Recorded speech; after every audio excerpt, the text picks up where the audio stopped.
जय हिंद बच्चों। जैसा कि आपको पता है हम कर रहे हैं 9th स्टैंडर्ड का चैप्टर साउंड और मैं आप सबका स्वागत करता हूं हमारे YouTube channel brainy crew classes में। कुछ टाइम बाद कुछ और फैकल्टीज भी जुड़ने जा रही हैं, उसका हम जिक्र बाद में करेंगे, लेकिन अभी तक हम साउंड में most of the things were covered. अब आगे हम पढ़ने जा रहे हैं साउंड जो होते हैं उसके रिफ्लेक्शन का एक पार्ट किया था, उसके कुछ एक एप्लीकेशन। फिर उसके बाद हम पढ़ेंगे कि क्या क्या फ्रीक्वेंसी बैंड होते हैं जो हम सुन सकते हैं और उन सुनने वाले बैंड से ऊपर की फ्रीक्वेंसी को क्या बोलते हैं, नीचे की फ्रीक्वेंसी को क्या बोलते हैं, और उनके भी थोड़े बहुत application. Then moving forward to the most sensitive device we have that are our ears. तो ईयर्स के बारे में हम पढ़ेंगे, देन उसके बाद कुछ एक क्वेश्चन करेंगे and this is our second last video of chapter sound. इसको जल्दी से कवर अप कर देते हैं ताकि आपको भी अगर एग्जाम है तो कोई दिक्कत ना हो।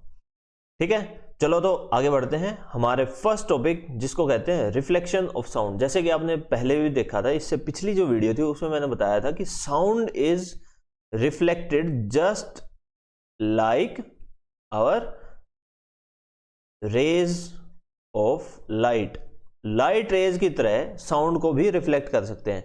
अब साउंड रिफ्लेक्ट हो सकती है तो क्या एप्लीकेशन हो सकती है, जैसे ये मेगाफोन है। अब इसमें यहां पे जो ये बंदा बोल रहा है इसका इंटरनल स्ट्रक्चर इसको ऐसे काट दीजिए। मान लेते हैं यहां पे इसने बोला कुछ, तो वो साउंड यहां पे टकराएगी, ऊपर फिर नीचे फिर ऊपर फिर नीचे फिर बाहर ये आएगी साउंड। सिमिलरली यहां नीचे वाली है वो भी ऐसे जाके कहीं ना कहीं बाहर आएगी। सो ये एक साउंड का रिफ्लेक्शन का फिनोमिना है जहां पे आप बहुत धीरे से बोलते हो और एक कोन शेप में बोलोगे। अगर कोन वाइड ओपन हो रहा है your sound will B enhanced, और वहीं इस कोन का अगर ऑपोजिट करके आप बोलते हो तो आपकी साउंड मिनिमाइज हो जाएगी, क्योंकि बाहर से lot of sound pressure is getting minimize, so उसका एम्पलीट्यूड कम हो जाएगा। वहीं अगर ऐसे बोलते हो तो एम्पलीट्यूड बढ़ जाएगा। Same in case of horn, this is a case of और this is the diagram of old horn that are used in our cars. तो यहां पे इसको प्रेस करेंगे तो यहां से बनता है एक प्रेशर। अब उसकी वजह से पार्टिकल्स और ये जो साउंड है ये रिफ्लेक्ट होके बाहर आती है, और ऐसे ऐसे बहुत सारे रेज रिफ्लेक्ट होके बाहर आती हैं। तो वही सेम फिनोमेना आगे से वाइड ओपन है तो आवाज बढ़ जाती है। ठीक है, उम्मीद है ये समझ आ गया हो। अब आगे बढ़ते हैं। जैसे कि आप मूवी देखने जाते हो या फिर कोई भी कॉन्सर्ट होता है तो उसमें भी जो अपना हॉल होता है ना, उसकी छत को कर्व्ड बनाते हैं ऐसे। कई केसेस में नहीं बनाते लेकिन बहुत जगह बनाते भी हैं। पहले जो होते थे उस टाइम पे बनाते थे क्योंकि उस टाइम पे एब्जॉर्बर को ज़्यादा यूज़ नहीं करते थे। रिवर्बरेशन में जो हमने एब्जॉर्प्शन के लिए पढ़ा था ना, वो यूज़ नहीं करते थे। ठीक है, तो एक कर्व्ड सरफेस होती है। अब यहाँ से जो स्पीकर होंगे जो कॉर्नर पे लगे होते हैं, आपने घर में भी देखा होगा, स्पीकर को कॉर्नर पे रख के देखना तो उसकी आवाज़ बहुत तेज हो जाएगी, और वहीं स्पीकर को बीच में रख के देखना उसकी आवाज़ कम हो जाएगी। ये फिनोमिना भी आपका होता है रिफ्लेक्शन का। कॉर्नर पे रखते हो दो साइड से साउंड रिफ्लेक्ट होके पूरे रूम में जाती है, वहीं बीच में रखते हो तो इक्वली आपके होल रूम में डिस्ट्रीब्यूट हो जाती है।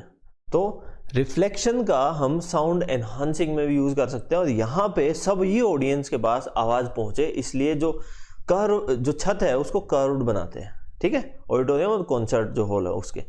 अब ये जो मैंने अभी बताया कि हम लाउड स्पीकर का भी यूज कर सकते हैं, या फिर कोई बिग होल है तो उसमें जो अभी छत का बताया था ना, वैसे ही जो बैक है, जैसे कि जो अगर होल है तो उसकी छत भी हो सकती है, और जो बैक साइड है दोनों साइड मतलब आगे पीछे का जो होल का है उसको भी हम कर्व्ड बना सकते हैं, ताकि उसमें बीच में ऐसे फोकस पॉइंट पे, ये फोकस है, इस पे खड़े होकर अगर हम कुछ भी म्यूजिक प्ले करते हैं या फिर if we have speaker at this place then the whole sound will be reflected and goes parallel to the audience. ठीक है, चलो ये समझ आ गया। तो और देखो आगे देखते हैं। हाँ, स्टेथोस्कोप। स्टेथोस्कोप वो डिवाइस होता है जो कि आपकी हार्ट बीट्स को मेजर करता है। ठीक है, तो हार्ट बीट्स को मेजर करने के लिए जो डिवाइस होता है स्टेथोस्कोप, तो उसमें भी हम यूज करते हैं आपका रिफ्लेक्शन वाला फिनोमेना। अब क्या होता है इसमें, जो ये दिख रहा है आपको, ये जो पाइप होती है, ये यहां से हार्ट बीट आती है और ये रिफ्लेक्ट होके इसके कानों में जाती है अपने। ठीक है, सिमिलरली बहुत सारे रिफ्लेक्ट होती है, और यहां पे ears we hear this sound. तो स्टेथोस्कोप में भी यूज होता है। उसके बाद ये आपको जैसे बता दिया कि होल जो होते हैं उसमें यूज होता है, कॉन्सर्ट हॉल वगैरह जो होते हैं उसमें। ये लाउड स्पीकर में रिफ्लेक्शन होता है क्योंकि ये conical out means it is broadening out, hence it can be use for और एनहांसर, एम्पलीट्यूड इनहांस कर सकते हैं ऐसी शेप का यूज करके। आपने सोचा कभी कि ये जो माइक है, ये जो लाउड स्पीकर है, ये सिलेंड्रिकल शेप का क्यों नहीं है? क्यों नहीं हम एक साइड से सेम आवाज सेम एरिया में बोले और बाहर भी आवाज लाउड हो जाए? क्यों नहीं होता? क्योंकि ये जो है इसमें रिफ्लेक्शन होके जो साउंड का एम्पलीट्यूड है वो इंक्रीज हो जाता है। That's why we use this shape of loud speaker. ठीक है, तो क्या एप्लीकेशन हुई? मेगाफोन या फिर loud speaker. Megaphone that I told कि स्टार्टिंग में जो दिखाया था कोनिकल शेप का, इधर जो फिगर आई थी वो, और loud speaker. Stethoscope used by a doctor for measuring our heart beats.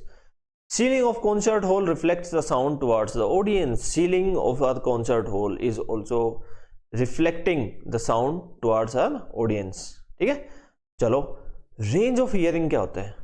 कब हमें सुनाई देना शुरू होगा? क्यों नहीं सारी आवाजें हमें सुनाई देती? Why we are not able to listen to the sound of the pendulum that is vibrating around us? उसकी आवाज क्यों नहीं सुनाई देती? और बहुत high frequency that are used by bat, चमगादड़ जो होते हैं उनके द्वारा जो फ्रीक्वेंसी यूज की जाती है वो हमें क्यों नहीं सुनती? Is there any reason why we are not able to listen to those things? Yes, because we have our ears. These ears are sensitive to some frequency, और वो फ्रीक्वेंसी की कुछ रेंज होती है। तो हर एक आवाज हमें सुनाई नहीं देगी, चाहे कितना चीखो चिल्लाओ। इसका मतलब ये नहीं बहुत तेज बोलोगे तो आवाज सुन जाएगी या फिर धीरे बोलोगे तो आवाज सुन जाएगी। No, we have some frequency band जिसके अंदर ही हमें आवाज सुनाई देगी। अब उस फ्रीक्वेंसी बैंड में क्या आता है, 20 हर्ट्ज से लेके 20,000 हर्ट्ज तक जो फ्रीक्वेंसी है वो हम सुन सकते हैं। 20 हर्ट्ज टू 20,000 हर्ट्ज, और we can say 20 hertz to 20 kilo hertz is the frequency range of hearing of sound for our ears. लेकिन बच्चों के केस में ये ज्यादा होता है। जैसे जैसे बूढ़े होते जाते हैं हम लिमिटेड होते जाते हैं, लेकिन जैसे जो जानवर होते हैं, कुत्ते होते हैं, वो बहुत कम आहट को भी सुन लेते हैं और ज्यादा आहट को भी सुन लेते हैं। तो इनके लिए क्या होता है कि बहुत जो ईयर्स हैं वो सेंसिटिव होते हैं, and due to these sensitive ears they are able to listen to the higher frequencies also. तो छोटे बच्चे जो होते हैं वो 20 किलो हर्ट्ज नहीं 25 किलो हर्ट्ज तक की आवाज सुन सकते हैं। लेकिन जैसे जैसे उम्र होती जाती है हमारे कान की जो सेंसिटिविटी है वो कम होती जाती है, ईयर ड्रम जो है वो कम सेंसिटिव होता रहता है। ठीक है, तो इसकी वजह से हमारी जो नॉर्मली बोलते हैं 20 hertz to 20,000 hertz is the normal hearing range. Now अगर फ्रीक्वेंसी 20 हर्ट्ज से कम है, हर्ट्ज तो समझते हो ना, HZ, this is the SI unit of frequency. ठीक है, अगर अब देखो कितनी रेंज बची, 20 हर्ट्ज से लेके 20 किलो हर्ट्ज तक तो हियरिंग वाली रेंज होगी। तो 20 हर्ट्ज से नीचे क्या बोलेंगे हम, और 20 किलो हर्ट्ज से ऊपर क्या बोलेंगे? तो 20 हर्ट्ज से अगर नीचे आवाज है तो उसको बोलेंगे हम इंफ्रासोनिक और इंफ्रा साउंड। ठीक है, और अगर 20 से ऊपर है तो अल्ट्रा, तो it is ultrasonic sound range. ठीक है, तो अगर 20 हर्ट्ज से कम है फ्रीक्वेंसी, 20 हर्ट्ज से कम है तो उसको बोलेंगे हम इंफ्रासोनिक। अब कौन यूज करता है 20 हर्ट्ज से कम, वो भी हम जानेंगे। लेकिन if we are sensitive to infrasonic then we can able to hear the sound of our pendulum. अगर ये जो है ये हवा में घूम रहा है, जैसे कुछ मूवीज में भी आपको दिखाते होंगे, बहुत स्लो मोशन जो कोई हो रही है उसके पीछे साउंड अटैच कर देते हैं। अब जो वो साउंड है ना वो बहुत कम है, लेकिन आपको ऐसे विजुलाइज कराने के लिए कि आपकी हार्ट बीट बढ़ रही है या ऐसे ही कुछ विजुलाइज कराने के लिए उसकी साउंड एनहांस करते हैं। तो अगर हम इंफ्रासोनिक साउंड सुन सकते तो हम पेंडुलम की साउंड सुन सकते हैं। अगर पेंडुलम ऐसे झूल रहा है तो उसके भी कुछ आवाज आएगी, वो भी हम सुन सकते हैं अगर इंफ्रासोनिक के लिए हम सेंसिटिव होते, लेकिन हम नहीं सुन पाते। Means we are not able to listen to the sound because we are not having the sensitivity in infrasonic band. चलो अब इसके बाद आ जाते हैं राइनोसोरस जो हो गए, व्हेल्स एंड एलिफेंट्स। ये कुछ एक जानवर हैं जो इंफ्रासोनिक साउंड का यूज करते हैं। इंफ्रासोनिक साउंड का यूज करके ये एक दूसरे से कम्युनिकेट करते हैं, एक दूसरे से बातचीत करते हैं, इसलिए हम समझ नहीं पाते ये क्या बोल रहे हैं। एलिफेंट्स जो होते हैं बहुत मीन्स कम, जो एक विजुअल साउंड होती है जब वो बिरच जाते हैं उस टाइम पे, जब उनको कोई छेड़ देता है उस टाइम पे, लेकिन नॉर्मली वो बात करने के लिए इंफ्रासोनिक साउंड का यूज करते हैं। Now some animals get alert. अब आपने देखा होगा जैसे अर्थक्वेक होता है, अर्थक्वेक होता है तो चींटियां जो होती है वो बाहर आ जाती हैं, या फिर कुछ भी ऐसी सेंसिटिव चीज होती है तो चींटियां या फिर कुछ और जो जानवर हैं वो रिएक्ट करते हैं। जैसे बारिश होती है, बारिश के टाइम पे चींटियां बाहर आ जाती हैं। It is also phenomena but it is not related to sound. Sound के केस में भी जैसे चिड़िया उड़ जाती हैं, आवाज कम, आवाज हमें बाद में सुनाई देती है, और समथिंग कैन हैपन मोर जो होता है उनको, they are very sensitive to these infrasonic sounds and hence उसकी वजह से क्या होता है वो पहले ही आहट सुन लेते हैं। ऐसे ही अर्थक्वेक को पहले ही डिटेक्ट कर लेते हैं कुछ जानवर, क्योंकि बहुत कम फ्रीक्वेंसी की वो वाइब्रेशन हो रही है उनको सुन जाएगी और वो रिएक्ट करेंगे। फिर उसके बाद अगर हाई फ्रीक्वेंसी आती है तो अर्थक्वेक अपने को महसूस होता है। Now the second band is about 20 kilohertz, so about 20,000 hertz, what we call is as ultrasonic sound band. Now इसमें कौन से जो जानवर हैं उनको सुनाई देता है, तो इसमें जैसे चूहे हो गए, moths, bats, these are some of the animals that use ultrasonic sound. So ultrasonic sound का यूज ये सब जानवर करते हैं। किसी को डाउट लिखना हो तो ये सब चीजें लिख सकता है, वीडियो पॉज करो लिख लो, मैं आगे बढ़ता हूं। Now moving to the application of ultrasonic band of sound. Ultrasonic band का क्या यूज है, क्या कोई यूज होगा? जब हमारी सुना ही नहीं दे रहा तो क्या कोई यूज होगा? कमेंट सेक्शन में बताओ कोई यूज होगा या नहीं, हाँ या ना, और हाँ तो क्यों, ना तो क्यों नहीं। ठीक है, ये आप कमेंट सेक्शन में लिखो, मैं आगे बढ़ता हूं, वीडियो पॉज करके लिखो आप।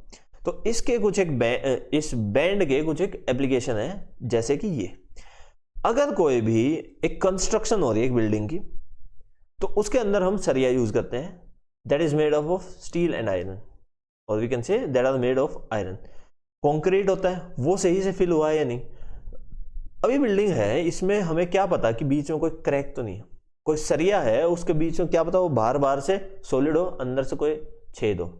तो बहुत ही हाईली क्या बोलते हैं उसको, बहुत टिकाऊ अगर बिल्डिंग बनाते हैं तो उसमें बहुत सारी अल्ट्रासोनिक जो साउंड है उसको छोड़ते हैं ताकि कोई भी क्रैक हो उसका पता चल जाए। अब क्रैक का कैसे पता चलेगा?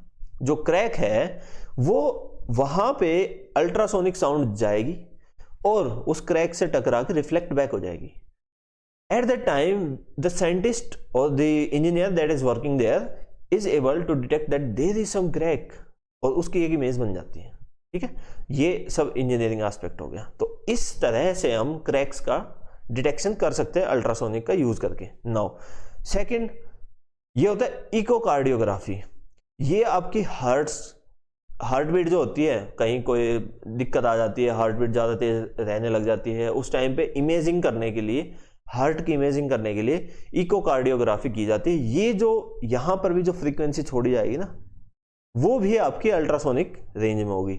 उसके बाद अल्ट्रासोनिक ये स्कैनिंग होती है, अल्ट्रासाउंड जिसको बोलते हो आप। अल्ट्रासाउंड से क्या देखते हो, इंटरनल ऑर्गन कोई डैमेज तो नहीं है, कोई टिश्यू डैमेज तो नहीं है, पेट खराब तो, पेट में कुछ दिक्कत तो नहीं है, किडनी में स्टोन तो नहीं है, या फिर ट्यूमर कैंसर सेल तो नहीं है। ये सब डिटेक्ट करने के लिए अल्ट्रासाउंड का यूज करते हैं। और अल्ट्रासाउंड में भी अल्ट्रासाउंड, साउंड का ultra part which is ultrasonic. So ultrasonic sound is used in the ultrasound that we prefer. तभी तो जब अल्ट्रासाउंड करते हैं आपको आवाज नहीं आती, क्योंकि वो आप सुन ही नहीं सकते, बहुत हाई फ्रीक्वेंसी, उसको सुन ही नहीं सकते आप। ठीक है, उसके बाद आ जाते हैं कि जो इलेक्ट्रॉनिक डिवाइस, जैसे फोन हो गया, फोन में कोई चिप है, अगर उसमें बहुत ही ज़्यादा गंद जम गया, मतलब फ़ोन में तो होता नहीं है, बहुत बड़े सुपर कंप्यूटर होते हैं, उसमें कुछ स्मॉल पीसेज होते हैं, वहाँ से धूल को हटाना है तो धूल चिपक जाती है, ग्रीस से हो जाती है, चिपक जाती है। तो वहाँ से हटाने के लिए अल्ट्रासोनिक साउंड का यूज़ कर सकते हो। वो वाइब्रेट इतनी हाई फ्रिक्वेंसी से करेगा कि जो धूल मिट्टी है वो नीचे चढ़ जाएगी, ठीक है। तो वहाँ पर भी आप अल्ट्रासोनिक साउंड का यूज़ कर सकते हो। जिसको लिखना है वो लिखो, मैं आगे बढ़ता हूँ। अब सोनार, आपने एक डिवाइस सुना होगा। What do you mean by sonar? It is a device that use sound to measure the depth in the sea. और सोनार आपका मोस्टली यूज होता है ये जो शिप होती है इसमें, और शिप में भी कुछ एक जगह कितना गहरा है पानी और उन सबको डिटेक्ट करने के लिए सोनार का यूज करते हैं। अब सोनार जो होता है उसकी एप्लीकेशन क्या है? SO means sound, NA means navigation, and R means ranging. So sonar is sound navigation and ranging means sound से navigate करना और range पता करना कि कितना सी बेड नीचे है। सी बेड का क्या मतलब होता है? देखो ये दिख रहा है ना सी बेड, इसका क्या मतलब है? The bottom of the sea, bottom of sea. अब क्या होता है, ये यहां पे आपका एक सिग्नल एमिटर है और ये है आपका डिटेक्टर, और जो एमिटर है उसको बोलते हैं आप ट्रांसमीटर। मींस जहां से एक फ्रीक्वेंसी की साउंड निकलेगी जो आपकी अल्ट्रासोनिक होगी, वो जाएगी नीचे सी बेड पे और यहां पे टकरा के वापसी रिफ्लेक्ट बैक होके आएगी ना जब, तो उसको डिटेक्ट कौन करेगा? डिटेक्टर। तो डिटेक्टर डिटेक्ट करेगा। अब कैसे पता करें कितनी जमीन पे है? तो अब जो अल्ट्रासोनिक साउंड है इसकी हमें वाटर में साउंड की स्पीड पता है, स्पीड इन वाटर, और यहां से गया और यहां पे वापसी आया तो उसका टाइम पता चल गया अपने को कितना टाइम है। डिस्टेंस जो हो जाएगा वो 2 times of one way distance हो जाएगा। मींस एक बार नीचे जाना फिर ऊपर आना, तो 2 टाइम्स हो गया, और हमें एक डिस्टेंस निकालना है। So distance by 2 will be speed into time. ऐसे करके हम निकालेंगे, जो डिस्टेंस आएगा उसको डिवाइड बाय 2 कर देंगे, तो ऐसे अपने को पता चल जाएगा कितनी डेप्थ है किसकी? सी बेड की, ठीक है। तो चलो इसको समझते हैं। Sonar is a device that uses ultrasonic wave. Ultrasonic wave का यूज करते हैं to measure the distance, distance measure करने के लिए, डायरेक्शन मेजर करने के लिए, and speed of under water object. अगर समुद्र में कोई गहराई में अगर कोई अंडर वाटर ऑब्जेक्ट भी है तो उसकी स्पीड भी डिटेक्ट कर सकते हो, क्योंकि उससे टकराएंगे ये। अब ये नहीं है कि एक लाइन में छोड़ता है, ये पूरी फ्रीक्वेंसी छोड़ता है ऐसे बैंड। तो अगर वो कोई ऑब्जेक्ट से यहाँ टकराए फिर आगे जो है यहाँ पे डिटेक्ट हो गई, तो यहाँ से यहाँ का जो डिस्टेंस है ना, point A to point B, वो आपको पता है, क्योंकि जो साउंड वेव जा रही है वो आपको पता है कितनी दूर तक जा रही है, ठीक है। ए से बी कितनी जल्दी मूव करी है, डिस्टेंस आपको पता है, टाइम पता है, स्पीड निकाल सकते हो। कोई भी ऑब्जेक्ट हो, कोई भी ऑब्जेक्ट का मोस्टली मतलब है सबमरीन से। तो जो ये एयरक्राफ्ट कैरियर हो गए, जो अपनी शिप हो गई, नेवल शिप हो गई, तो इनसे सबमरीन को डिटेक्ट करते हैं, ठीक है। अब समझ आ गया। तो सोनार कंसिस्ट ऑफ ए ट्रांसमीटर, जो आपके ट्रांसमिट करता है एक सिग्नल को, भेजता है, एंड डिटेक्टर, एक डिटेक्टर होता है और इंस्टॉल होता है एक बोट या शिप में। ये एक बोट कह लो आप, बोट तो नहीं है, बोट तो बहुत छोटी हो जाती है, दिस इज शिप। शिप में आपके सोनार में एक ट्रांसमीटर होता है जो ट्रांसमिट करे और एक डिटेक्टर होता है, ठीक है। उम्मीद है आपको समझ आ गया। नहीं समझ आ रहा है, कुछ भी समझ आए कमेंट सेक्शन में पूछ लेना, और मैं तेज चल रहा हूं तो स्पीड कम कर लेना, ठीक है।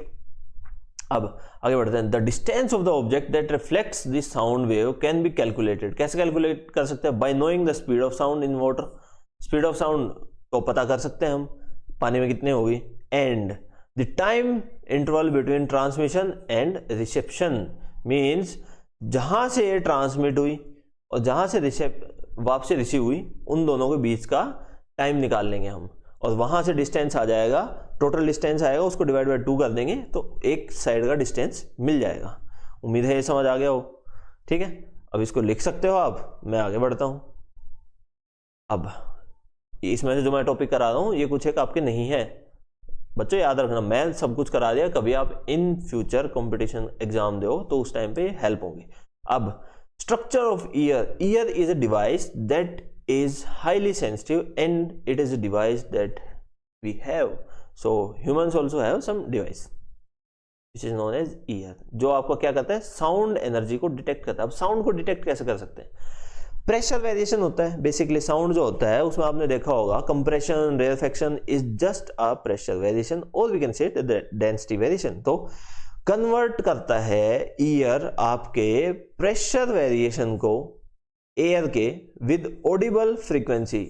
ऑडिबल फ्रीक्वेंसी क्या है, 20 हर्ट्ज से लेके 20 किलो हर्ट्ज तक की जो फ्रीक्वेंसी है उसकी वजह से जो प्रेशर है उसको कन्वर्ट करता है इलेक्ट्रिकल सिग्नल में, और इस इलेक्ट्रिकल सिग्नल को दिमाग तक पहुंचाता है, और दिमाग में तक पहुंचाने के लिए अपनी होती है ऑडिबल नर्व। ये रही ऑडिबल नर्व, यहां पे दिखा रखी है, ये रही। यहां से आपकी जो साउंड है वो अंदर जाती है। अब इसके कंप्लीट स्ट्रक्चर समझते हैं। ये होता है पीना। पीना इज द आउटर मोस्ट, जो हमें विजिबल होता है तो उसको आउटर ईयर बोलते हैं। जहां तक हम देख सकते हैं, थोड़ी सी गहराई तक हम देख सकते हैं, तो उसको आउटर ईयर बोलते हैं। तो आउटर ईयर में जो ये बाहर की कवरिंग है, ये इस हिसाब से बनाया जैसे मैंने आपको कौन बताया था ना, कौन।